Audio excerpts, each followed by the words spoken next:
여러분은 올해 지금까지 몇 번의 예배를 드리셨습니까? 만약에 여러분이 주일에만 딱 한 번만 예배를 드리셨다면 오늘로 37번째 예배를 드리시는 겁니다. 만약에 주중에도 새벽기도 같은 다른 예배도 드리셨다면 지금까지 적어도 100번 이상의 예배는 드리셨을 겁니다. 또한 모태신앙이나 항존직 직분자들께서는 태어나서 지금까지 수천 번의 예배도 드리신 분도 계실 겁니다. 자, 그렇다면 본인이 생각할 때 내가 그렇게 많은 예배를 드렸다면 내 신앙이 그 예배를 통해서, 그 말씀을 통해서 내 삶이 지금껏 꾸준하게 성장했다고 생각하십니까? 그렇게 많은 예배를 드리면서 들었던 그 말씀대로 살고 계십니까? 이 시대의 선지자라는 별명을 가졌던 토저 목사님은 하나님을 향한 열정이라는 책에서 형식적인 예배에 대해서 탄식을 했습니다.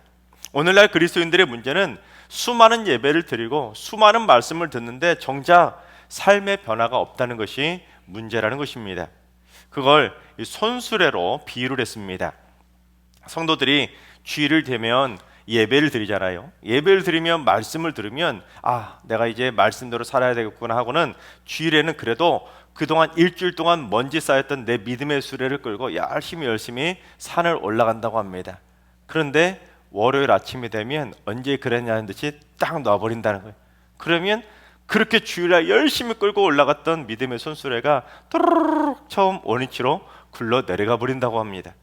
그랬다가 왜 또다시 주일이 되면 일주일 동안 먼지 쌓였던 손수레를 끌고 왜 힘들게 산을 오르냐는 것입니다. 안 났으면 그 다음은 그 다음 위치로 올라갈 텐데 왜 월요일날 와가지고 처음부터 다시 시작하는 것입니다. 그래서 이 토저 목사님이 뭐라고 했냐면, 교회들은 대부분 매년 52회에 걸쳐 헛수고를 한다. 그리고 경우에 따라서는 소위 부흥회라는 헛수고가 2, 3회 덧붙여지기도 한다. 내가 볼 때 부흥회라고 부르지 말고 헛수고 부흥회라고 불러야 할 것이다.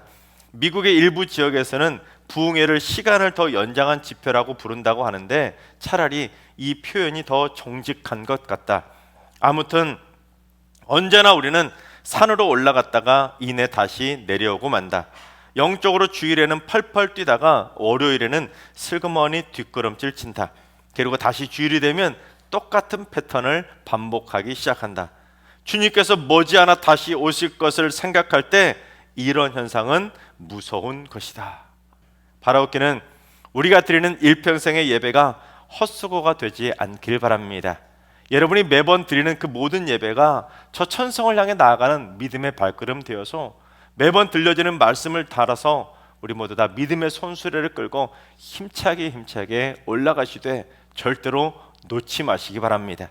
그래서 이번 예배를 통해 이만큼 올라갔다면 그 다음 예배를 통해 또 이만큼 올라가고 계속해서 예배를 드릴 때마다, 말씀을 들을 때마다 올라가서 우리 모두 다 믿음의 산 정상에서 당당히 주님을 기쁨으로 만나게 되시기를 주님의 이름으로 축원합니다. 오늘 본문은 다윗이 지은 시편인데 인생의 광야 예배를 통해서 들려주시는 하나님의 말씀이 얼마나 소중하고 귀중한지를 찬양으로 고백하고 있는데, 우리 오늘 본문 시편 19편 4절 상반절을 봉독해 보겠습니다.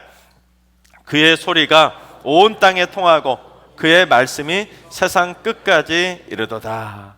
하나님이 선포하시는 그 말씀의 소리가 그치는 것이 아니라, 멈추는 것이 아니라, 요 앞에만 머물다가 사라지는 것이 아니라 하나님이 선포하시는 그 말씀의 소리는 온 땅에 통하고 심지어 하나님의 말씀이 세상 끝까지 이른다는 것입니다. 즉 하나님의 말씀이 온 천지만물에 안 미치는 곳이 없는 것처럼 인생의 광야길을 힘겹게 걸어가고 있는 우리 인간들에게도 하나님의 말씀은 한 영혼에게 다 미치고 있다는 것입니다. 그래서 다윗은 오늘 본문 시편 19편에서 하나님의 말씀을 7가지로 표현합니다. 성경에서 숫자 7은 완전수잖아요.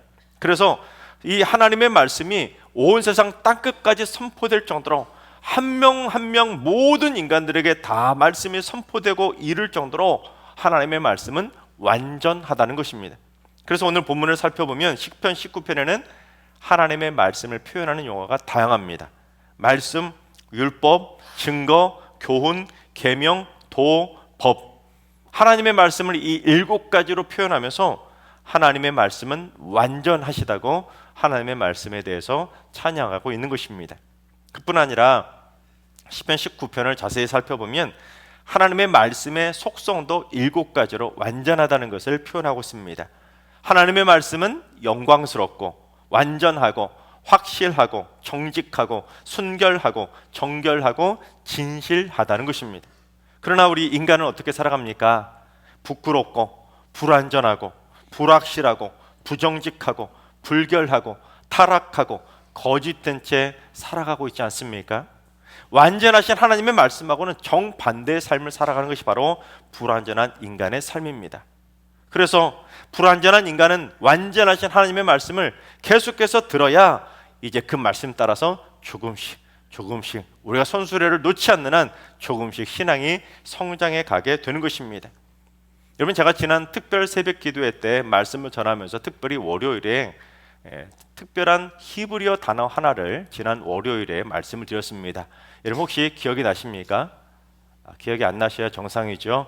여러분이 기억을 하지 못하고 잊어버리셔야 저 같은 사람도 먹고 삽니다. 네. 말하다, 명령하다, 약속하다, 경고하다는 뜻을 가진 이 다바르라는 단어를 제가 말씀을 드렸습니다.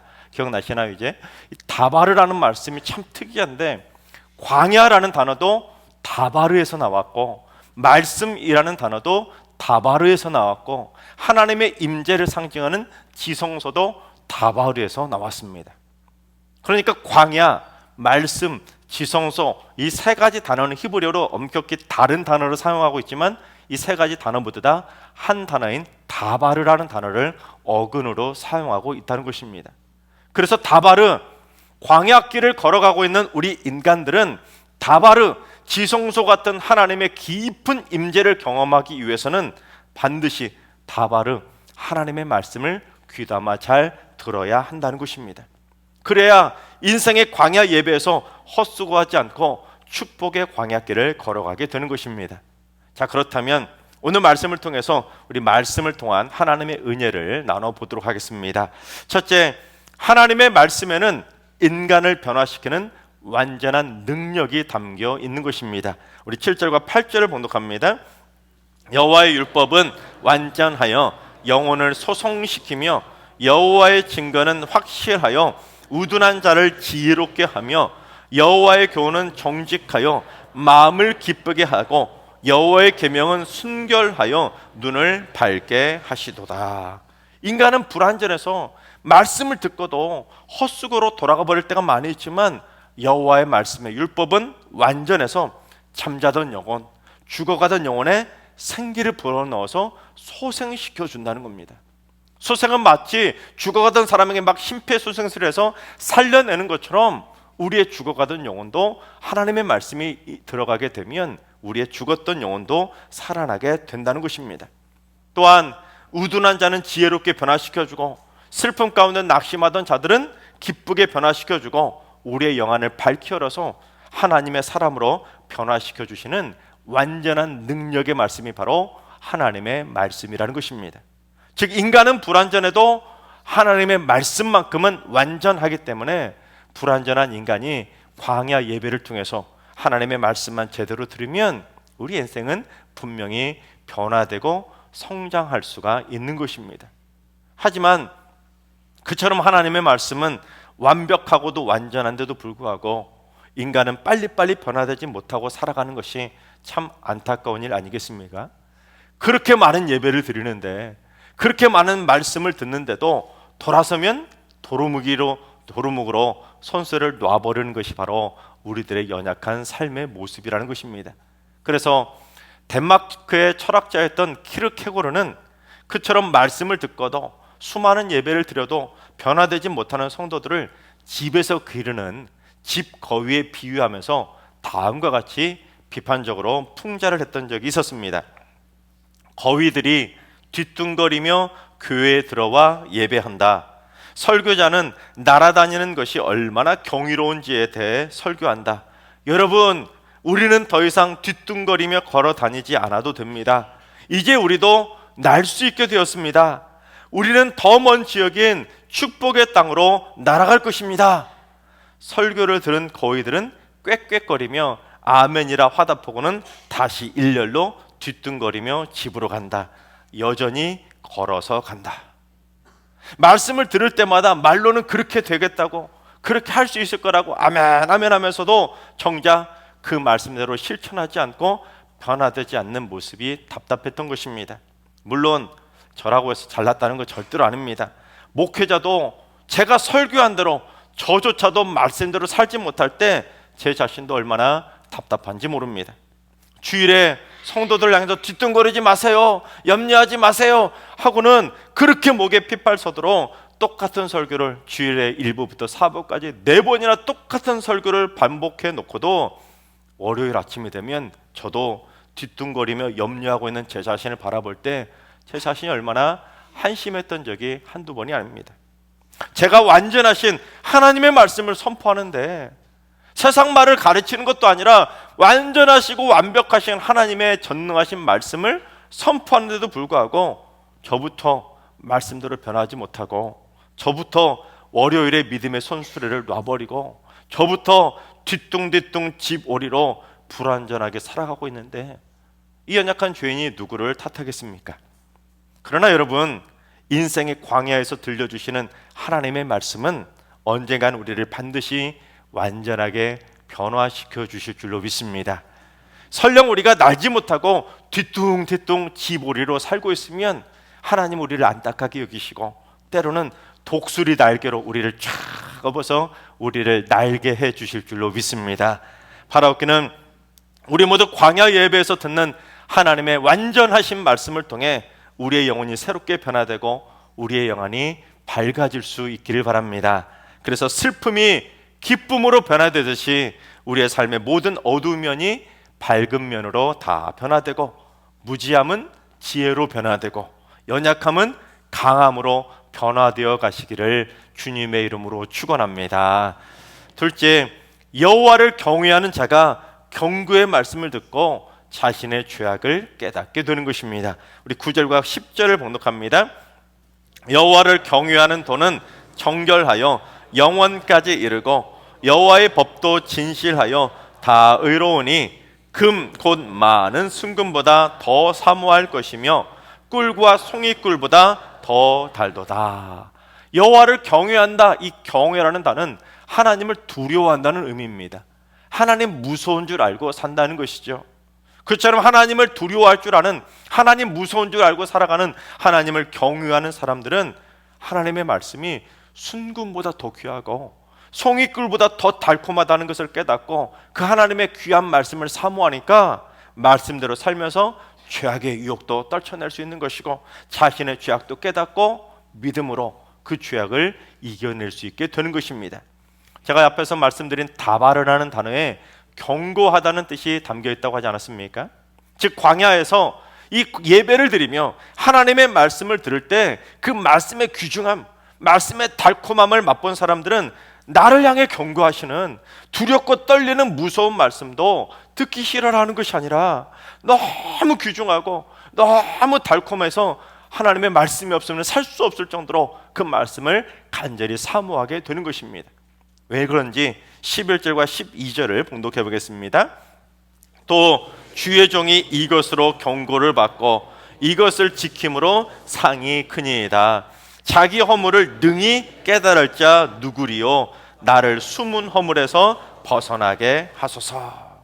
그 두렵고 떨리는 무서운 말씀으로 경고를 받았는데 그 말씀을 듣고 흘려버리는 것이 아니라 그 말씀대로 지키면 뭐가 크다고요? 상이 크다는 것입니다. 즉 상 맛을 맛본 것입니다.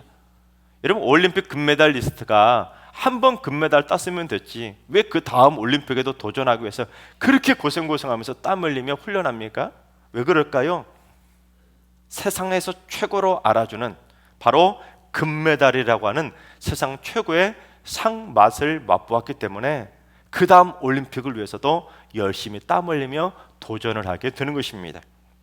마찬가지로 우리가 말씀의 경고를 듣고 말씀대로 내 삶을 변화시키면 하나님의 큰 상을 받기 때문에 그 상을 맛보고는 죄의 유혹을 이기려고 더욱더 노력하게 되는 것입니다. 하나님 제발 경고라도 해주셔서 제 삶에 하나님의 말씀대로 큰 상을 받게 해달라고 간절함으로 나아가게 되는 것입니다. 여러분, 인간은 무지한 죄인이기 때문에 자기 허물을 스스로 능히 깨달을 자가 아무도 없습니다. 자기가 무슨 죄를 지금 짓고 있고, 자기가 지금 무슨 잘못을 저지르고, 자기가 무슨 실수를 하고 있는지 자기 스스로는 절대로 알 수가 없습니다. 모르니까 죄를 짓는 것이고, 모르니까 실수하는 것이고, 모르니까 자기의 잘못도 깨닫지 못하는 것입니다. 그러니까 자기 눈 속에 있는 들보는, 커다란 들보는 보지 못하고 남들 눈에 들어가 있는 티끌 하나 찾겠다고 누가 죄 짓나 하고는 남의 죄악만 감시하며 그렇게 혈안이 된 채 살아가고 있는 것입니다. 자기도 제대로 못하면서 늘 우리는 남 탓만 하고 남들 향해 비난만 하고 살아가고 있는 것이죠. 그래서 우리는 내 안에 숨겨진 그 죄악의 허물까지도 다 찾아낼 수 있도록, 그걸 경고하시는 하나님의 말씀이, 내 죄를 깨달을 수 있도록 나를 향해서 선포해 주시는 하나님의 경고의 말씀이 얼마나 귀중하고 얼마나 달콤한지를 맛봐야 하는 것입니다. 그러면 어떻게까지 할 수 있게 되는지 우리 13절을 봉독해 보겠습니다.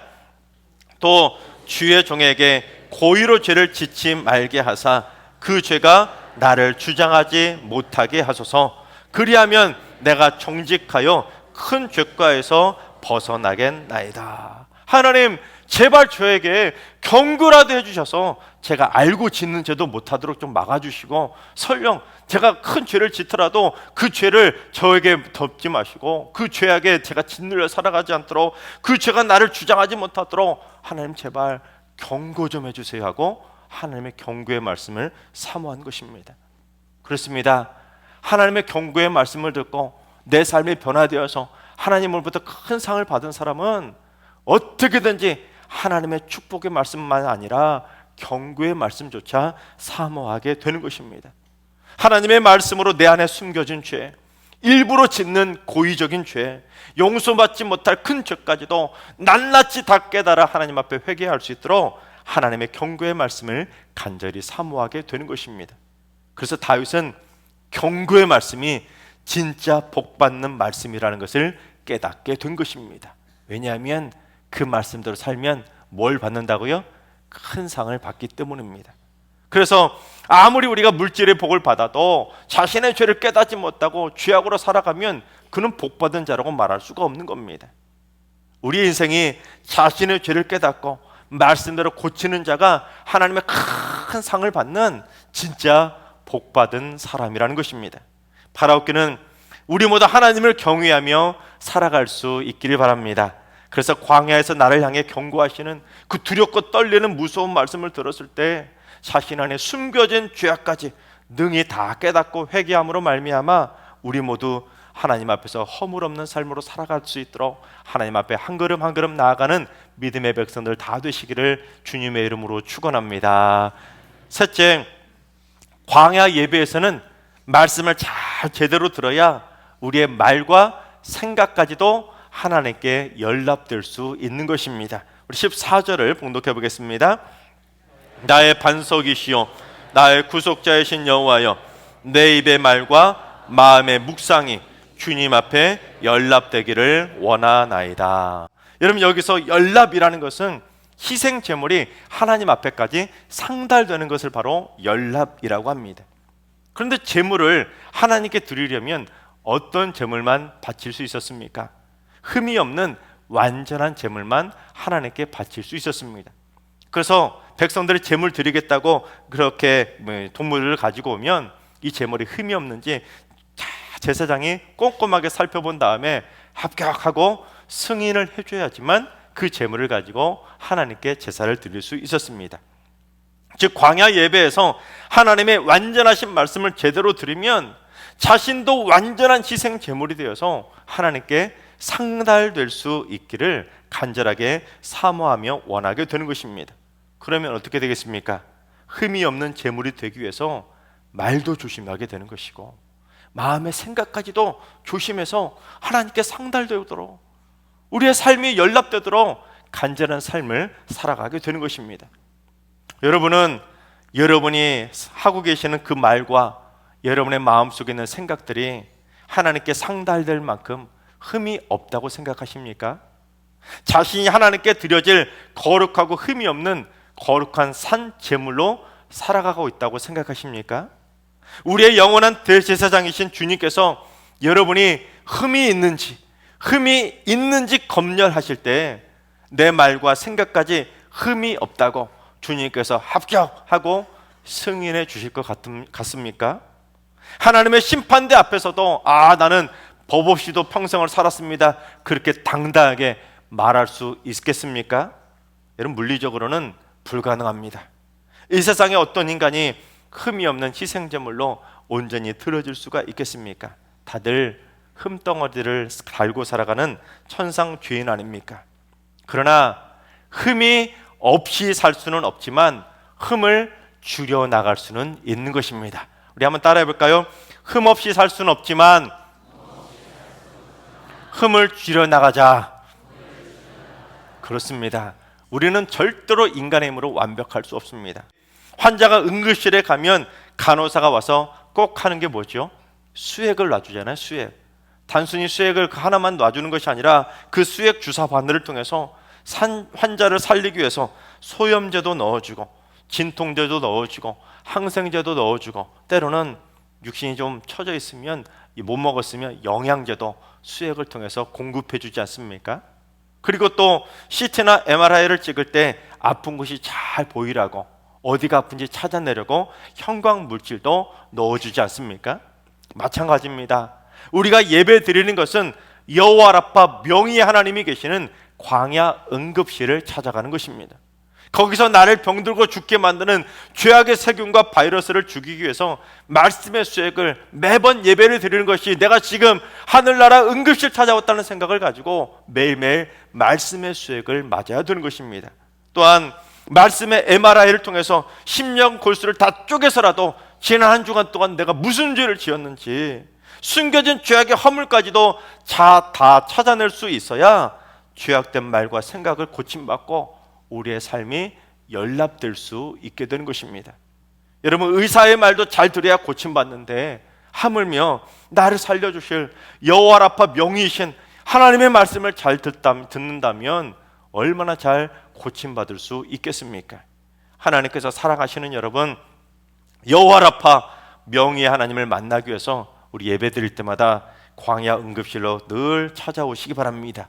그래서 명의이신 하나님의 말씀을 귀담아 들어서 나를 살리려고 하시는, 나에게 큰 상을 주시려고 하시는 경고의 말씀을 잘 듣고 우리 모두 정신을 바짝 차리며 주님 오신 그날까지 전진하며 살아가시기 바랍니다. 죄악으로 병들었던 나를 살려주신 그 하나님의 말씀이 얼마나 귀중한지, 얼마나 달콤한지 우리 모두 말씀의 참맛도 맛보시고 그 경고의 말씀대로 잘 지켜서 우리 모두 다 하나님으로부터 다윗처럼 큰 상을 받을 수 있길 바랍니다. 무엇보다 우리가 드리는 모든 예배가 허무한 헛수고 예배가 되지 않도록 우리 모두 다 예배를 드릴 때마다 들을 귀를 활짝 열고 말씀을 잘 들어서 그 말씀 한 구절 한 구절이 죽어가던 잠자던 지쳐가던 내 영혼을 살리는 생명의 수액이 될 수 있길 바랍니다. 그래서 힘든 인생의 광야길에서 우리 모두 다 날마다 말씀의 수액을 맞아서 우리 모든 말과 생각까지도 흠이 없는 희생제물로 하나님께 거룩하게 연락되는 인생이 되시기를 주님의 이름으로 축원합니다.